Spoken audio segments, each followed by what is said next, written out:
दोन्ही ठिकाणी राजकीय पक्षांचे कार्यकर्ते आरोपी आहेत। दोन्ही प्रकरणातील आरोपींना स्थानिक नेत्यांनी वाचवण्याचा प्रयत्न केला। महाराष्ट्र आणि उत्तर प्रदेश महाविकास आघाडी आणि ईडी आघाडीला धवल यश मिळालेली ही राज्य, पण ही दोन्ही राज्ये बलात्काराच्या घटनांमुळे चर्चेत आहे। दोन्ही ठिकाणी राजकीय पक्षांचे कार्यकर्ते आरोपी आहेत। दोन्ही प्रकरणातील आरोपींना स्थानिक नेत्यांनी वाचवण्याचा प्रयत्न केला। दोन्ही आरोपी अल्पसंख्याक आहेत आणि दोन्ही ठिकाणी पीडित महिला हिंदू आहेत।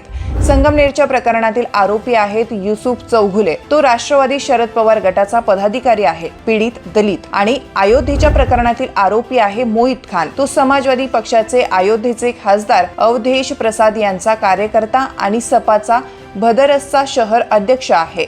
अल्पवयीन पीडिता आहे ओबीसी। दलित आणि ओबीसी समाजाच्या हक्कांसाठी लढणारेच त्यांच्यावर अत्याचार करीत असल्याचं समोर आलंय।